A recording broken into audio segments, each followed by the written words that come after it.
Wave को जब हमने दो पार्ट्स में डिवाइड किया, so we discussed about progressive waves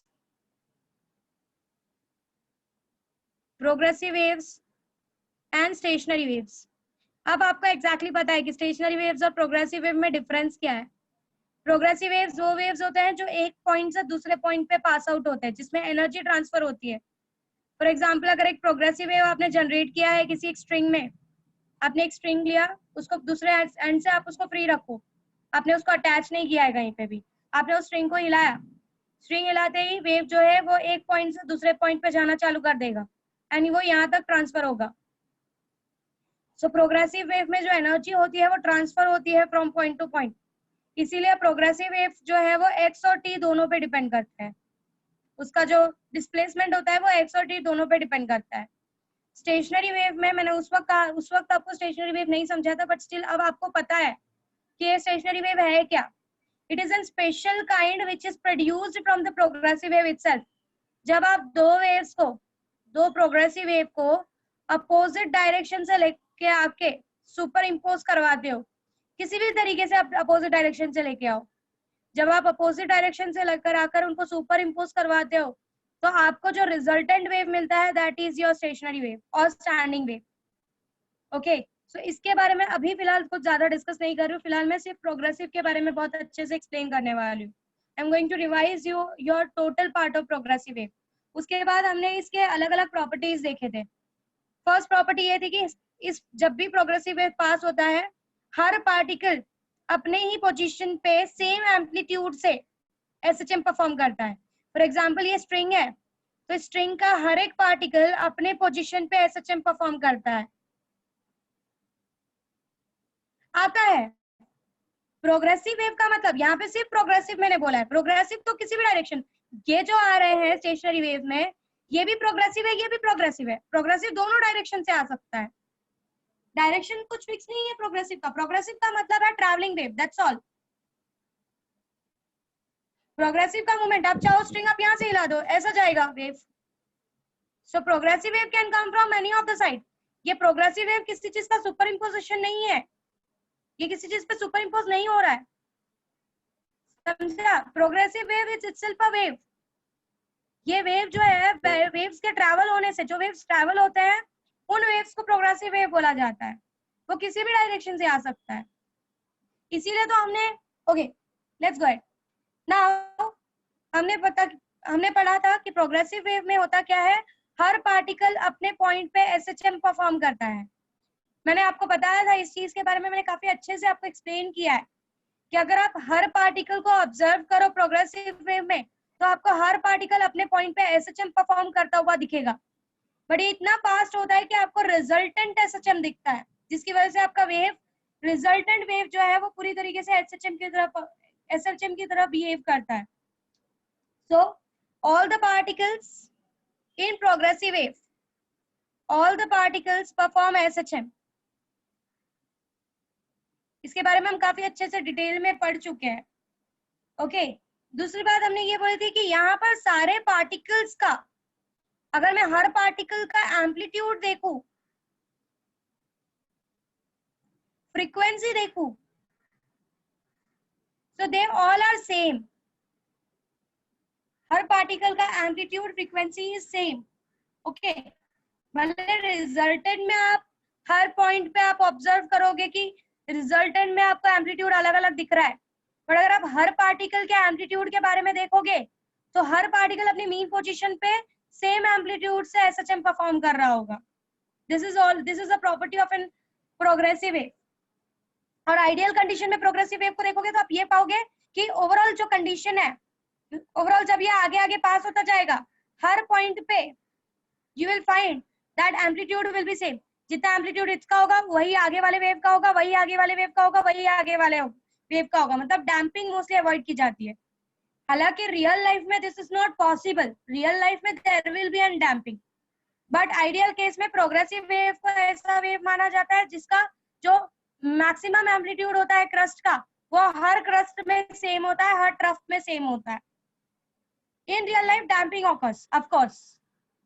but अगर हर पार्टिकल के वाइब्रेशन की आप बात करोगे तो हर पार्टिकल जो है वो सेम एम्पलीट्यूड से वाइब्रेट करता है इन प्रोग्रेसिव वेव। दूसरी बात, थर्ड पॉइंट ये कि जो फेज होता है, आपको पता है व्हाट इज फेज? हमने पीछे पढ़ा था, phase was your theta, that is your omega T plus five. Omega T plus five is the phase. अब मुझे पता है टाइम के हिसाब से मेरा वेव आगे आगे बढ़ता जा रहा है, तो हर पॉइंट का जो फेज होगा, सिंस टाइम चेंज हो रहा है तो हर पॉइंट का जो फेज होगा वो चेंज होता जाएगा। So phase changes from particle to particle, of course. Fourth हमने इसकी प्रॉपर्टी पढ़ी थी, क्या पढ़ी थी? हमने क्या प्रॉपर्टी पढ़ी थी कि कभी भी जब भी ये वेव आगे, जब ये पार्टिकल आगे पास हुआ, इस पार्टिकल से वेव आगे पास हुआ, तो पीछे का पार्टिकल पूरी तरीके से रेस्ट पे कभी नहीं आता। ये सिर्फ रेस्ट पे कौन से पॉइंट पे होता है? समझो एक पार्टिकल है इन अ वेव जो एसएचएम परफॉर्म कर रहा है, तो वो रेस्ट पे सिर्फ कहां पर आता है? जो उसके एक्सट्रीम पोजीशंस होते हैं। फॉर एग्जांपल, अगर ये एक पार्टिकल है जो वाइब्रेट कर रहा है, इफ इट इज वाइब्रेटिंग, अगर ये वाइब्रेशन कर रहा है ऐसे कुछ इस तरीके से, तो होगा क्या? अगर इसने अपनी एनर्जी आगे पास कर दी, वेव आगे पास हो गया, तो हम ऐसा नहीं बोलेंगे कि ये जो पहला वाला पार्टिकल है पूरी तरीके से रेस्ट पे आ जाएगा। ये पार्टिकल भी कंटिन्यूसली ऑसिलेट करता रहेगा। ये रेस्ट पे सिर्फ कौन से पोजीशंस पे आएगा? जो इसके एक्सट्रीम, जो इस पार्टिकल के एक्सट्रीम पोजीशंस होंगे। मतलब परमानेंटली कोई भी पार्टिकल इसमें रेस्ट पे नहीं आता, भले वेव आगे पास आउट हो जाए। हाँ, बहुत टाइम बाद देख रहे हो तो यू विल फाइंड कि अगर आप एनर्जी आप आगे से नहीं दे रहे हो तो यू विल फाइंड कि ठीक है, आप धीरे धीरे धीरे धीरे वेव आगे क्रॉस हो गया, but still particle will perform a small SHM. Okay, so permanently कोई भी पार्टिकल एट रेस्ट पे नहीं आता वेव की एनर्जी आगे पास होने के बाद। फिफ्थ पॉइंट ये था कि ड्यूरिंग प्रोपगेशन, जब ये वेव की एनर्जी प्रोपगेट हो रही है एक पार्टिकल से दूसरा पार्टिकल, दूसरा पार्टिकल से तीसरा पार्टिकल, प्रोपगेशन के टाइम पे ये पार्टिकल उठ के आगे नहीं जाता, उसकी एनर्जी, वेव एनर्जी आगे जाती है। ओके, पार्टिकल इटसेल्फ कहीं पे डिस्प्लेस नहीं हो रहा है, यहाँ पे पार्टिकल अपनी ही पॉइंट पे अपनी ही जगह पे ऑसिलेट करता है। Okay, and the velocity of the particle, 6 point हमने ये पढ़ा था। फिफ्थ पॉइंट ये था कि एनर्जी ट्रांसफर होती है, पार्टिकल ट्रांसफर नहीं होता। एनर्जी ट्रांसफर होती है, पार्टिकल ट्रांसफर नहीं होता, पार्टिकल अपनी ही जगह पे एसएचएम परफॉर्म करता है। और लास्ट पॉइंट हमने ये पढ़ा था कि जो वेलोसिटी होती है इनकी, ये वेलोसिटी आपके मीडियम पे डिपेंड करती है। ये सारी चीजें हमने पढ़ी थी about this are the characteristic of a progressive wave. Progressive wave किसी भी डायरेक्शन से आ सकते हैं। प्रोग्रेसिव वेव का मतलब सिर्फ ट्रैवलिंग वेव है, it is only an travelling wave. उसके बाद हमने देखा था कि प्रोग्रेसिव वेव दो पार्ट में डिवाइड होता है। प्रोग्रेसिव वेव के दो टाइप्स होते हैं, ट्रांसवर्स एंड लॉन्जिट्यूडनल। इसके बारे में ज्यादा कुछ एक्सप्लेन नहीं कर रही हूँ, काफी बचपन से सीखा हुआ है कि ट्रांसवर्स कब बोलोगे और लॉन्जिट्यूडनल कब बोलोगे। ओके, दूसरी मेन बात सिर्फ ट्रांसवर्स और लॉन्जिट्यूडनल की ये थी कि ट्रांसवर्स में, ये जो ट्रांसवर्स वेव्स होते हैं ये सिर्फ सॉलिड से पास होते हैं, they only pass through solid. Ma'am, हमने वाटर के ऊपर ट्रांसवर्स वेव्स देखा है, तो वो सिर्फ वाटर के सरफेस पे होते हैं, वाटर के अंदर नहीं जाते, क्योंकि ट्रांसवर्स वेव जो होते हैं वो लिक्विड और गैस से पास आउट नहीं हो सकते। Ma'am, light is an transverse wave but liquid और गैस से पास होता है, but light is a non mechanical wave. ये बात आपको दिमाग में रखनी है। तो ट्रांसवर्स वेव सिर्फ सॉलिड से पास होते हैं, वेरएज लॉन्जिट्यूडनल वेव तीनों से पास हो सकते हैं, solid, liquid, gas. Of course आप लिक्विड से, सॉलिड से उसको पास आउट करोगे, उसकी वेलोसिटी बहुत फास्ट होगी, वेलोसिटी फास्ट होगी बट उसका एम्पलीट्यूड कम होता जाएगा, क्योंकि उसको डैम्पिंग ओवरकम करना पड़ेगा, उसको मॉलिक्यूल्स को ओवरकम करके आगे बढ़ना पड़ेगा। इसीलिए किसी ने मुझे क्वेश्चन किया था कि मैम, पानी में अगर हम डीजे लगा के डांस करें तो हम तक जो एम्पलीट्यूड आता है वो कम आता है, क्योंकि उसको, उस आवाज को, उस एनर्जी को आप तक पहुंचने के लिए पानी के मॉलिक्यूल्स को हटाकर आगे आने आ रहा है, तो उसकी एनर्जी डैम्पिंग उस चीज ज्यादा को है। हटाने में खत्म होती जाती है। Okay, so this was all about your characteristic of a progressive wave. मैं पूरा प्रोग्रेसिव वेव रिवाइज कर रही हूँ, प्लीज ध्यान से देखते जाओ, क्योंकि मुझे कंपेयर करना है आगे जाके स्टैंडिंग वेव और प्रोग्रेसिव वेव को। ओके, नेक्स्ट इज व्हाट, हमने मैथमेटिकल रिप्रेजेंटेशन देखा था वेव का, उसके बारे में मैं कुछ खास नहीं एक्सप्लेन करूंगी। हमको पता है जब वेव पॉजिटिव डायरेक्शन में जा रही होती है, सिंस वेव का डिस्प्लेसमेंट किसी भी पॉइंट पे एक्स और टी दोनों पे डिपेंड करता है। अगर समझो एक ये वेव है, this is a wave, let's take it, मैंने थोड़ा ओरिजिन नीचे शिफ्ट किया है। अगर मैंने बोला कि मैं इस एक्स पे इस वेव को देख रही हूँ, ओके तो अगर मैंने सिर्फ ये डिस्प्लेसमेंट दिखाया है तो यही सेम डिस्प्लेसमेंट 2x के लिए आता है, इसके लिए भी आता है, इसके लिए भी आता है। ये पॉइंट पे टाइम अलग होगा, ये पॉइंट पे टाइम अलग होगा। तो जब मैं ये चीज डिफाइन कर रही हूँ कि मैं यहाँ पर बात कर रही हूँ तो मुझे दोनों का हेल्प लेने की जरूरत है, दैट इज x, t। कौन से x पे बात कर रही हूँ और कौन से टाइम पे बात कर रही हूँ, that is always important to explain. तब मुझे पता चलेगा कि नंबर ऑफ ऑसिलेशंस कितने हो रहा है। सो किसी भी y डिस्प्लेसमेंट को समझाने के लिए y is a function of two things, that is x, t। किस जगह पे देख रहे हो, किस पॉइंट पे देख रहे हो और कौन से टाइम पे देख रहे हो। और उसका इक्वेशन हमने लिखा था a sin of kx minus omega T. अब मैंने आपको बताया था आगे इक्वेशन यूज करते समय कि आप kx माइनस ओमेगा टी भी डाल सकते हो, ओमेगा टी माइनस kx भी डाल सकते हो। कौन सा θ1 ले रहे हो, कौन सा θ2 ले रहे हो, ये आपके ऊपर है, that is on you. But a wave is going in positive direction, you have to write minus in between. आपको पता है आप माइनस करते हो। If wave is going in negative direction you have to put plus sign in between. और जो starting में equation ले लिया, अगर आप kx माइनस ओमेगा टी लेके सॉल्व कर रहे हो तो पूरा kx माइनस ओमेगा टी लेके करना। अगर आप kx प्लस अगर आप ओमेगा टी माइनस kx लेके सॉल्व कर रहे हो तो पूरा ओमेगा टी माइनस kx लेके सॉल्व करना। So that is what is the part. अब आपको पता है इसमें k क्या है, k is the propagation constant और it is also known as, ये k स्प्रिंग कांस्टेंट नहीं है, keep it in mind, this is propagation constant. ये प्रोपगेशन कांस्टेंट है, इसीलिए मैंने आज ये सारी रिविजन दी है, क्योंकि नोटेशंस में आप कंफ्यूज हो सकते हो। स्प्रिंग ने हमने इसी k को हमने स्प्रिंग में स्प्रिंग कांस्टेंट बोला था या फोर्स कांस्टेंट बोला था। ब्लर है? हाँ मिस, थोड़ा ब्लर है, ज्यादा नहीं चल जाएगा। दिख रहा है ना whatever I'm saying and whatever I'm writing? हाँ मिस एकदम। Okay fine। मैम ब्लर तो है बट ब्लर क्यों हो रहा है? यहाँ पे तो काफी चीजें अच्छी से दिख रही दिख है। रहा है मिस, चल जाएगा। दिख रहा है मींस लाइक ब्लर थोड़ा ही नहीं है। दिख रहा है, बहुत ज्यादा नहीं दिख रहा है। Here this case wave number that is 2 pi by lambda, हमने ये प्रूव किया था, मैंने आपको नोट्स में भेजा हुआ है ये। या फिर इस k को हम वेव नंबर भी बोलते हैं, this is also called as wave number और प्रोपगेशन कांस्टेंट, दोनों नाम से दिया जाता है इसको। This is not a spring constant, keep it in mind. This x is the path difference. Path difference के बारे में मैंने आपको बताया था, अगर इस पार्टिकल से इस पार्टिकल के बीच में मुझे वेव का डिस्प्लेसमेंट देखना है तो इस पार्टिकल से इस पार्टिकल के बीच में x का कितना डिफरेंस आ रहा है, that gives you a path difference. ये जो पार्टिकल है इन दोनों के बीच में x का डिफरेंस कितना आ रहा है, this is your path difference. Omega is your angular frequency and t is the time at which you are observing the wave.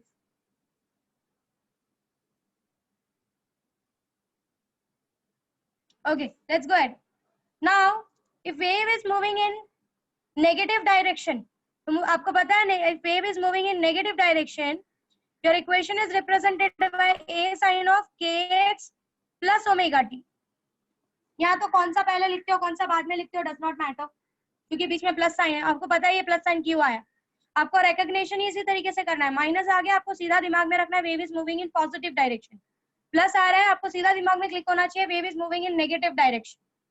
Okay, so here this are the two mathematical representation of your wave.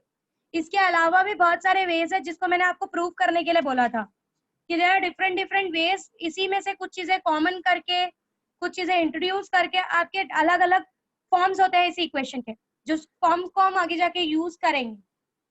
कौन सा form use करना है वो आपको देखकर करना पड़ेगा कि आपको सम्स में क्या क्या चीजें दी है।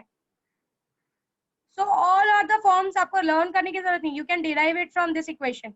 ये दोनों इक्वेशन से, माइनस एंड प्लस वाले इक्वेशन से आप सारी चीजों को डिराइव कर सकते हो। ओके, अब जरा ध्यान से समझो मैं क्या समझा रही हूँ। अब ये तो तब हो गया जब आई am saying that my first particle at mean position is having is at the mean position. अगर मैं यहाँ पे t इज इक्वल्स टू 0 डाल दूं, अगर ये ओमेगा टी आपको याद हो कि ये ओमेगा टी क्या है, तो ये ओमेगा टी वो डिस्प्लेसमेंट था मेरे फर्स्ट पार्टिकल का डिस्प्लेसमेंट, एंगुलर डिस्प्लेसमेंट था। तो अगर मैं बोलती हूँ मेरा फर्स्ट पार्टिकल मीन पोजीशन पे, तो मुझे एक्स्ट्रा कुछ फेस कांस्टेंट इंट्रोड्यूस करने की जरूरत नहीं है। बट अगर मैं बोल रही हूँ कि मेरा particle is not at mean position, एक एंगल ऑलरेडी मेरे पार्टिकल के पास था, जो फर्स्ट पार्टिकल था, जो फर्स्ट डिस्प्लेसमेंट था, उसके पास ऑलरेडी एक एक्स्ट्रा एंगल एग्जिस्ट कर रहा था, तो मैंने उसको कुछ इस तरीके से रिप्रेजेंट किया था यहाँ पे kx minus omega T plus alpha. और मैंने कहा था कि ये अल्फा वो फेज कांस्टेंट है जो आपके पार्टिकल के पास पहले से एग्जिस्ट करता होगा। वहां पे हमने यही फेज कांस्टेंट को फाई से रिप्रेजेंट किया था। कहीं पे वो फाई से रिप्रेजेंट किया जाता है, कहीं वो अल्फा से रिप्रेजेंट किया जाता है। तो हमेशा एक बात दिमाग में सेट करके रखना कि इस इक्वेशन के अलावा अगर एक एक्स्ट्रा एंगल दिखा हुआ है जनरल इक्वेशन में, एक एक्स्ट्रा कुछ सिंबल डाला है, it means they are talking about the phase constant. वो सिंबल कुछ भी हो सकता है, वो अल्फा डाल सकते हैं, बीटा डाल सकते हैं, गामा डाल सकते हैं, पाई डाल सकते हैं। बस आपको ये याद रखना है कि अगर इस इक्वेशन के एक्स्ट्रा में कोई एक एंगल इंट्रोड्यूस किया है, so that angle is your phase constant. Okay, अब let's go ahead with the reflection of wave. मैंने रिफ्लेक्शन ऑफ वेव काफी अच्छे से समझाया था। ओके, मैंने रिफ्लेक्शन ऑफ वेव को आपको काफी अच्छे से समझाया था कि क्या होता है रिफ्लेक्शन ऑफ वेव में।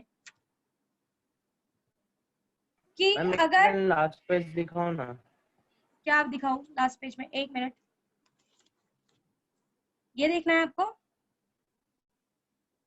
हाँ, ये ऊपर का पार्ट थोड़ा थोड़ा कैमरा ऊपर लो, जूम आउट। अच्छा, ओके, क्लियर है चीजें? हाँ ma'am. Should we go ahead? Okay, Yeah. So जैसे कि मैंने बोला कि यहाँ पर कुछ एक्स्ट्रा इंट्रोड्यूस किया, it means it is representing your phase constant, keep it in mind. It can be any notation, they can use alpha, beta, gamma, pi, कुछ भी हो सकता है। मतलब इसका बोलने का सिर्फ ये मतलब है कि इस पर्टिकुलर वेव के पास एक एक्स्ट्रा एंगल इन स्टार्टिंग से ही एग्जिस्ट कर रहा है। आपका ऑब्जर्वेशन जब आपने स्टार्ट किया तभी उस पार्टिकल का जो वेव है उसका, उस पार्टिकल का SHM के पास ऑलरेडी एक एक्स्ट्रा एंगल एग्जिस्ट कर रहा है। Okay, let's go ahead with the reflection of waves. उसका मतलब वो x = 0 से नहीं चालू होता है ना? नहीं, करेक्ट है, वो मीन पोजीशन से नहीं चालू हो रहा है। नहीं, वो पार्टिकल x = 0 पे ही है। Here, please don't confuse yourself. If I am talking about a wave, there are number of particles. Okay, एक पार्टिकल यहाँ पे भी होगा x = 0 पे, एक x = 1 पे होगा, 2 पे होगा, 3 पे, 4 पे, 5 पे, क्योंकि अब यहाँ पे बहुत सारे पार्टिकल्स हैं अलग अलग x पे, क्योंकि हम वेव की बात कर रहे हैं। SHM में हम क्या कर रहे हैं, एक ही पार्टिकल को अलग अलग पोजीशन पे मूव करवा रहे थे। कुछ याद है ना मैं क्या समझा रही हूँ? यहाँ पे x = 0 पे पार्टिकल है, बट पार्टिकल जो SHM परफॉर्म कर रहा है यहाँ पे, वो मीन पोजीशन से स्टार्ट नहीं कर रहा है, वो कुछ थोड़ा सा आगे से स्टार्ट कर रहा है। तो वो जितना भी आगे से स्टार्ट करेगा वही पार्ट तो वो आगे पास आउट करने वाला है। मैम जितना आगे से मतलब नहीं समझ रहे वही पॉइंट मेरे को। अरे कुछ नहीं, देखो ये पार्टिकल है, ये पार्टिकल का अपना एक SHM होगा, ऊपर नीचे वाइब्रेट होने वाला है पार्टिकल। सो मैं ऐसा बोल रही हूँ कि अगर एक अल्फा एग्जिस्ट कर रहा है, इट मींस ये जो पार्टिकल है अपने SHM में वो 0 से शुरू नहीं कर रहा है। अपना जो SHM है, अपना जो सराउंडिंग है, उसमें वो लेटर से थोड़ा सा आगे से शुरू कर रहा है। समझ में आया what I said? But particle x = 0 पे ही है, ओके। हाँ, लेकिन जो उसका SHM वो है थोड़ा आगे से कर रहा है परफॉर्म। एग्जैक्टली, थोड़ा सा एंगल उसने ऑलरेडी इनिशियली लेके रखा हुआ है। वो एंगल कैसा लिया उसने? कोई भी हो सकता है। जब आपने ऑब्जर्वेशन स्टार्ट किया, हो सकता है वो ऑब्जर्वेशन करते वक्त आपने जब ऑब्जर्वेशन स्टार्ट किया पार्टिकल वाज हियर, तो आपको ये बात बतानी पड़ेगी कि अगर मैं बोल रहा हूँ कि if my particle was here, it means already मेरा पार्टिकल ने एक एंगल कवर कर लिया था। ये एंगल हम ऐसे ही निकालते हैं ना, एक सर्कल यहाँ पे बनाते हैं, इस पार्टिकल का यहाँ पे देखेंगे तो उसने ऑलरेडी एक अल्फा एंगल, जब हमने अपना ऑब्जर्वेशन स्टार्ट किया पार्टिकल यहाँ पे था। अच्छा, समझ में आ रहा है what I am trying to say? लेकिन वो पार्टिकल में जाता कैसे वो एंगल पे? ओम एक मिनट, तू पीछे का SHM पढ़ा नहीं है? तुझे पता नहीं है जब पार्टिकल ऑसिलेट होता है तो ऊपर नीचे होता है, उसको हम एंगल से कंपेयर करते हैं। हाँ करते हैं, बट इनिशियली डायरेक्ट उसको x = 0 पोजीशन पे डायरेक्ट चालू कर देना चाहिए था ना। अच्छा हाँ, करना ओके चाहिए ओके था, पर वेव्स आर वेरी फास्ट ओम।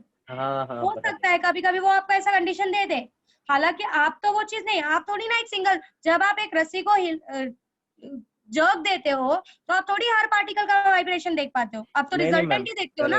हाँ हाँ करेक्ट, समझा मैं पूरा। तो ये कंडीशन दी जा रही है कि लेट अस कंसीडर। आप ऐसा क्वेश्चन बोल सकते हो ना, मैम आपने बोला कि you are representing your equation as y of x, t is equals to a sin of kx minus omega t।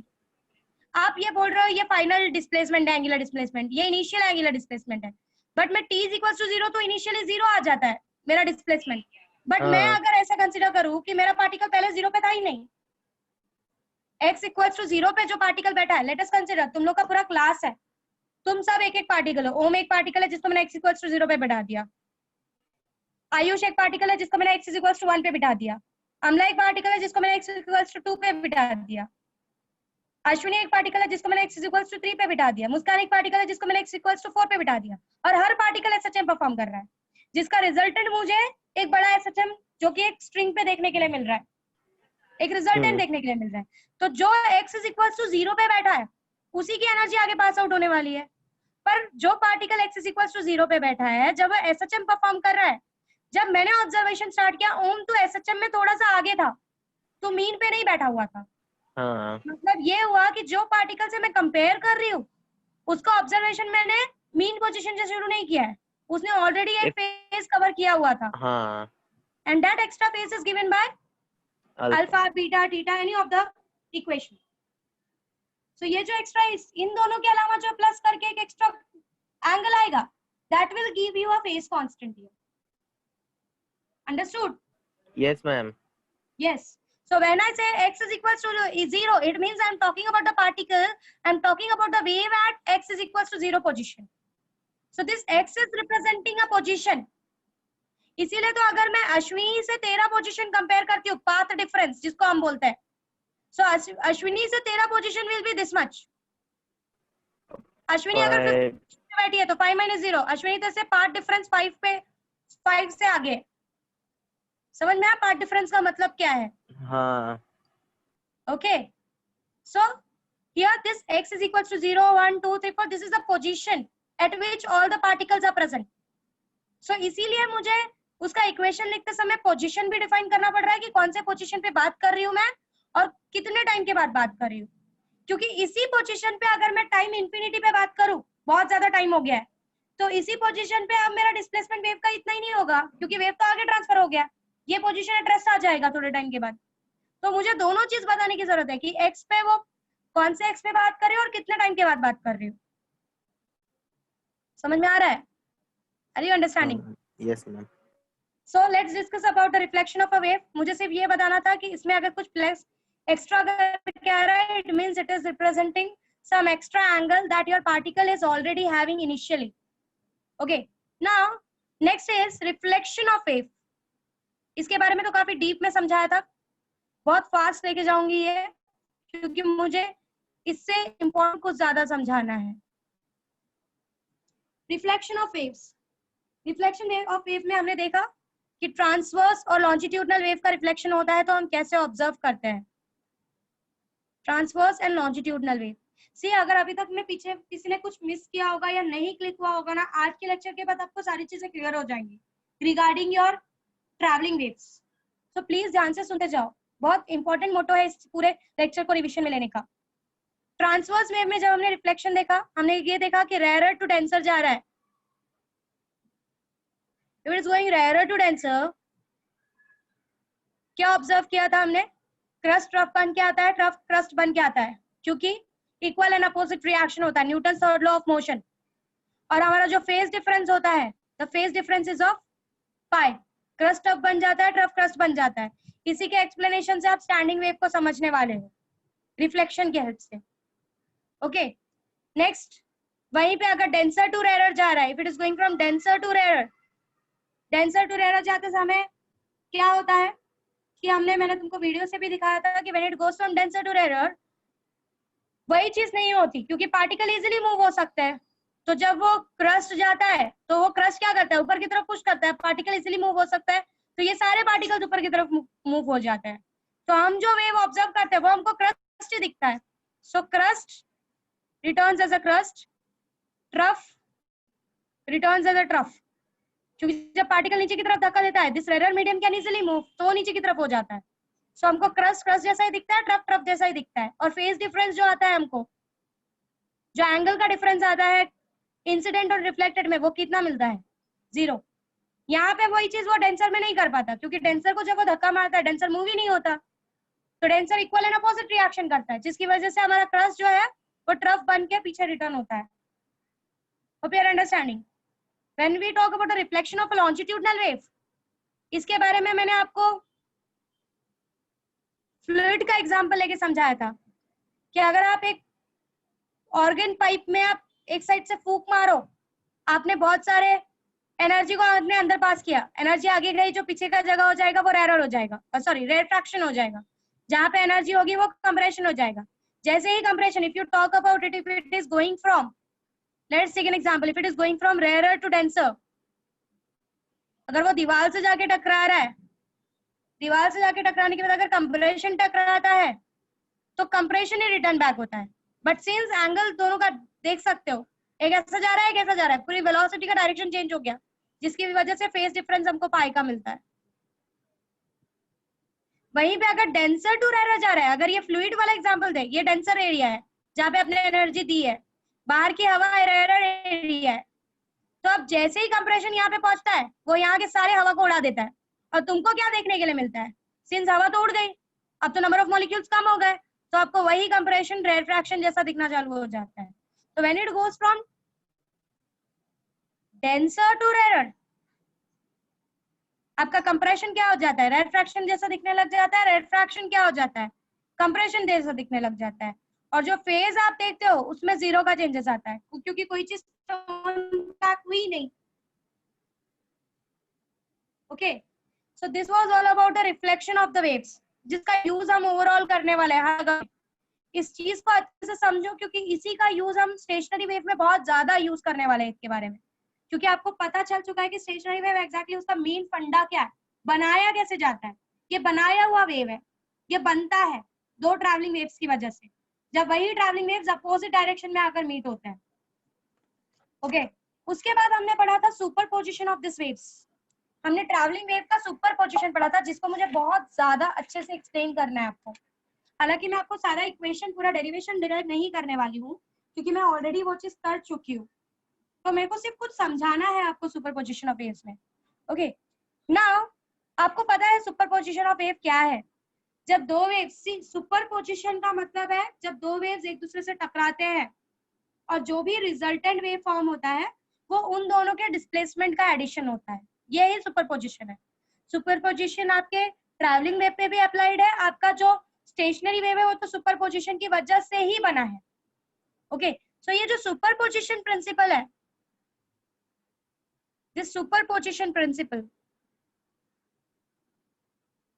ये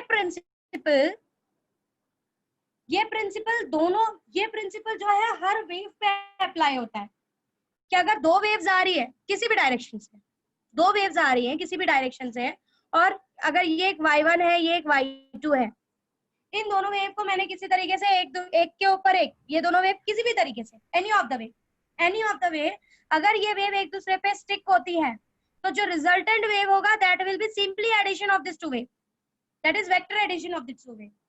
तो रिजल्टेंट मिलेगा, एक बार वो मीट हो गई, मीट होने के बाद जो वेव जिस डायरेक्शन में जा रही थी उस डायरेक्शन में अपने अपनी चली जाएगी, बट जहां पर भी ये मीट होंगी वहां पर जो रिजल्टेंट डिस्प्लेसमेंट होगा that will B y1 plus y2।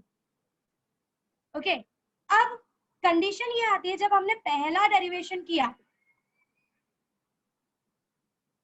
नहीं ये स्टैंडिंग वेव नहीं है, एक मिनट, तुम लिसन टू मी, नहीं रुको एक मिनट, मैं उसको स्टैंडिंग वेव कब बोलूंगी resultant, please wait for a while, let me go in a sequence home.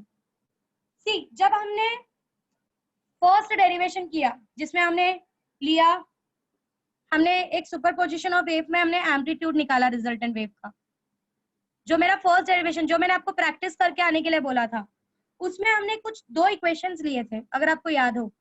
y1 I was representing by a1 sin of omega t, मैंने कहा था कि हम लोग at particle x is equal to 0 पे ही discuss कर रहे हैं, फर्स्ट पार्टिकल के हेल्प से ही वेव को डिराइव कर रहे हैं, और y2 इज इक्वल्स टू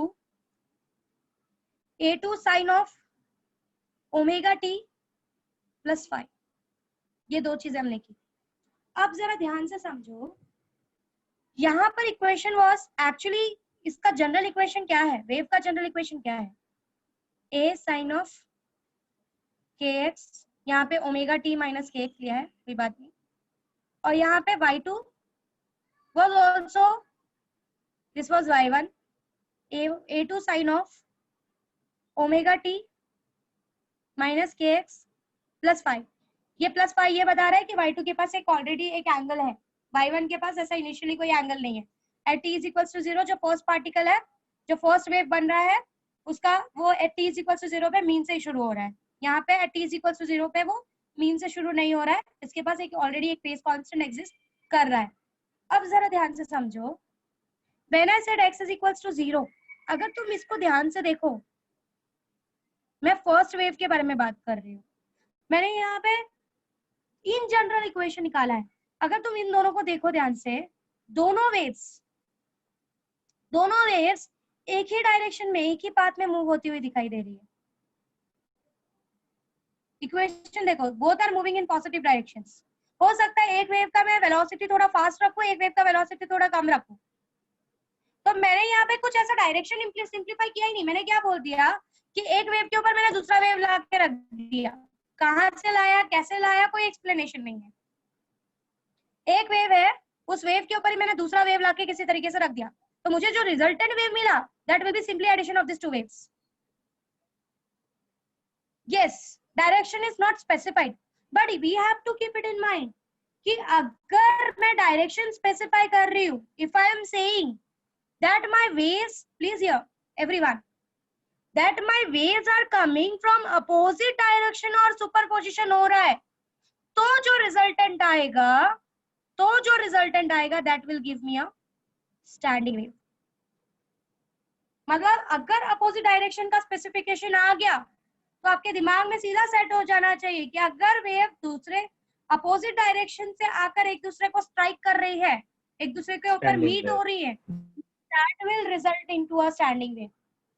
बाकी और कोई तरीका है अगर सुपर इम्पोज करवाने का, तो बाकी कोई भी तरीका है, जैसे कि ऐसा हो सकता है इस वेव की वेलोसिटी फास्ट रखो, इस वेव की वेलोसिटी स्लो रखो, दोनों एक ही डायरेक्शन में जा रहे हैं, ये जाके इसके ऊपर बैठ गई, एक पॉइंट पे ये इससे मीट होगी, फिर आगे चली जाएगी, तो यहाँ पर जो रिजल्टेंट बनेगा इन दोनों के मीट होने का, since they are coming from the same direction, यहाँ पे जो रिजल्टेंट आएगा वो स्टैंडिंग वेव नहीं होगा। स्टैंडिंग वेव का कंडीशन है, स्टैंडिंग वेव का ये कंडीशन है कि दो अपोजिट डायरेक्शन से आके मीट होना चाहिए। मींस वहां पे भी सुपरपोजिशन हो रहा है, but they have specified the condition कि स्टैंडिंग वेव तभी बोलेंगे जब दोनों वेव अलग अलग डायरेक्शन से, आके मीट होगी। अगर किसी एक डायरेक्शन से आके मीटिंग हो रही है, it means it is not a stationary wave, it is your progressive wave. जो रिजल्टेंट होगा वो भी प्रोग्रेसिव होगा। यस, सो अगर अपोजिट वर्ड यूज किया, क्यों यहाँ पे हमने x = 0 लेके बात किया, क्या हमको कोई कंडीशन रखना ही नहीं, पहले फिलहाल हमको यही समझना है कि सुपरपोजिशन होता क्या है।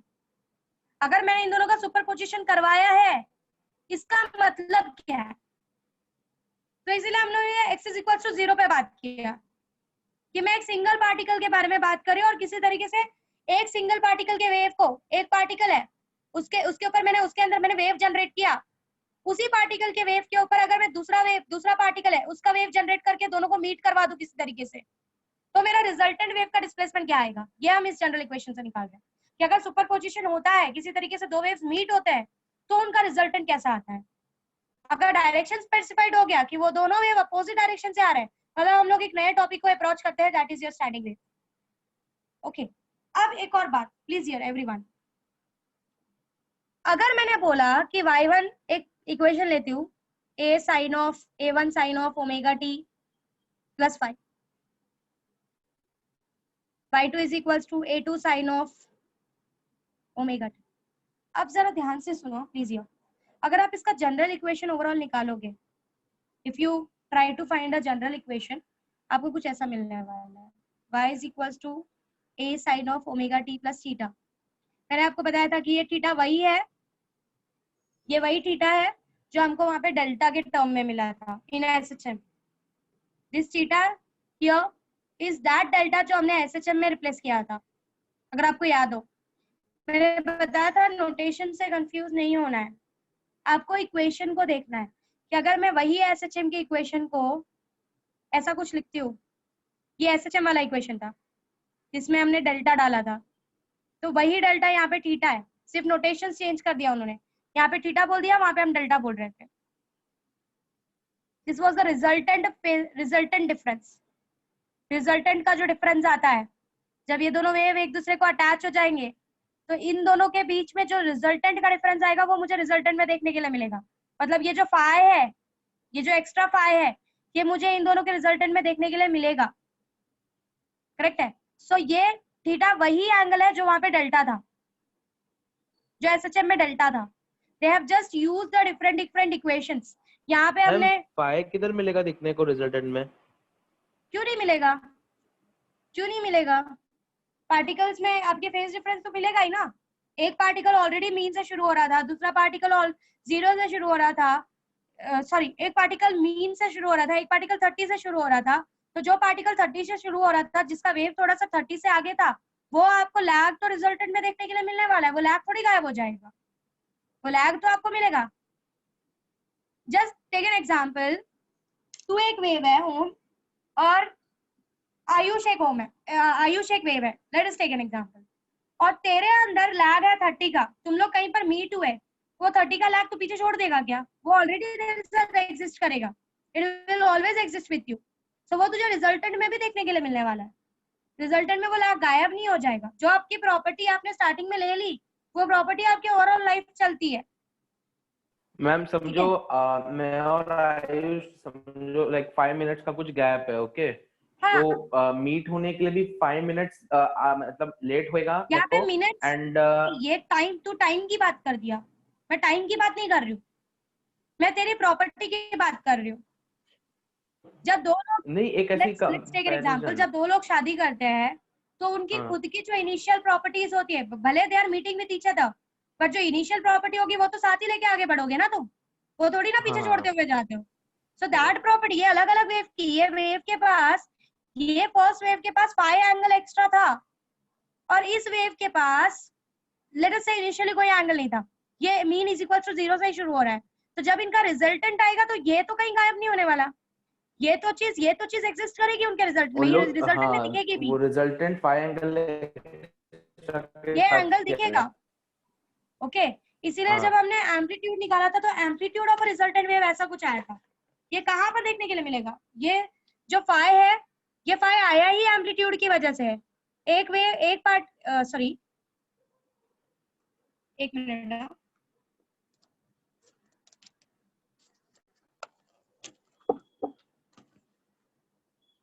जब मैंने बोला कि मेरा फर्स्ट वेव का पार्टिकल जो है, मेरा y1 जो है एक एक्स्ट्रा फाई के साथ है, इसका मतलब y1 का जो पार्टिकल, जो मीन, जो एसएचएम है, वो ऑलरेडी कहीं यहाँ से शुरू हो रहा है।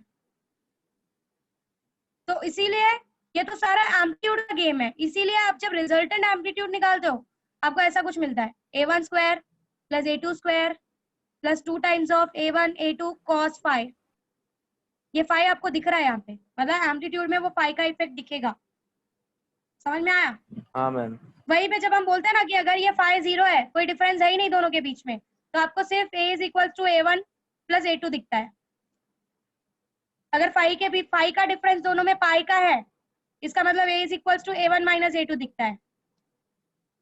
Saurabh please unmute yourself and ask. Ma'am एक टाइम पे दो से ज्यादा वेव भी सुपर इम्पोज हो सकती है ना? हो सकते हैं, करवा सकते हो आप। बट स्टेशनरी कैसे बनाएंगे? स्टेशनरी कैसे बनाओगे मतलब? एक स्टेशनरी बनाने का एक ही कंडीशन है, स्टेशनरी बनाने का एक ही कंडीशन है, ऑपोजिट प्रोग्रेसिव जो भी वेव्स आ रहे हैं उनको अपोजिट डायरेक्शन में करवाओ। आपने एक वेव भेजा, दूसरा वेव भेजा, तीसरा वेव, यहाँ से भी एक वेव भेजा, दूसरा वेव भेजा, तीसरा वेव भेजा, यहाँ पे resultant will be addition of all the waves. अच्छा हाँ, वैसा बन समझा। ओके, अब जरा एक और लास्ट पार्ट समझा रही हूँ for today's revision. I have revised the things, मैंने सिर्फ आज रिवीजन लिया है, कीप इट इन माइंड। मैंने कुछ भी एक्स्ट्रा नहीं पढ़ा है, मैंने इसलिए रिवीजन लिया है कि आप लोगों का आपका ट्रांसवर्स, सॉरी आपका ट्रैवलिंग वेव बहुत ज्यादा क्लियर हो जाए कि क्या है एग्जैक्टली ये ट्रैवलिंग वेव और कब हम इसको स्टेशनरी के कंडीशन में लेकर आते हैं। Okay, here now let us से कि आपको मैंने एक सम करवाया था, a1 sin of kx minus omega t, y2 is equals to a2 sin of kx plus omega minus omega t.